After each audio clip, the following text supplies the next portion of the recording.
বাংলাদেশ জাতীয়তাবাদী ছাত্রদলের ৪৬তম প্রতিষ্ঠা বার্ষিকী উপলক্ষে কোতোয়ালী থানা ছাত্রদলের উদ্যোগে শীতবস্ত্র বিতরণ।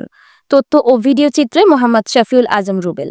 ৩০শে ডিসেম্বর সোমবার কোতোয়ালী থানা ছাত্রদলের আহ্বায়ক ইয়াকুব আলী জুয়েলের সভাপতিত্বে ও সাইদুল ইসলাম ফয়সালের সঞ্চালনায় জাতীয়তাবাদী ছাত্রদলের ৪৬তম প্রতিষ্ঠা বার্ষিকী উপলক্ষে কোতোয়ালী থানা ছাত্রদলের উদ্যোগে শীতবস্ত্র বিতরণ অনুষ্ঠানে প্রধান অতিথি হিসেবে উপস্থিত ছিলেন কেন্দ্রীয় বিএনপির সাবেক সাংগঠনিক সম্পাদক ও চট্টগ্রাম সিটি কর্পোরেশন মেয়র জননেতা জনাব ডক্টর শাহাদাত হোসাইন। প্রধান বক্তা কেন্দ্রীয় বিএনপির সাবেক সহ সাংগঠনিক সম্পাদক ও চট্টগ্রাম মহানগর বিএনপির সাবেক সাধারণ সম্পাদক জননেতা আবুল হাশেম বকর। অতিথি হারুন জামান, যুগ্ম আহ্বায়ক চট্টগ্রাম মহানগর বিএনপি। বিশেষ অতিথি ইয়াসিন চৌধুরী লিটন, যুগ্ম আহ্বায়ক চট্টগ্রাম মহানগর বিএনপি। বিশেষ অতিথি জনাব আব্দুল করিম, অফিসার ইনচার্জ কোতোয়ালী থানা। বিশেষ অতিথি গাজী মোহাম্মদ সিরাজউল্লাহ, সদস্য চট্টগ্রাম মহানগর বিএনপি। বিশেষ অতিথি কামরুল ইসলাম, সদস্য চট্টগ্রাম মহানগর বিএনপি।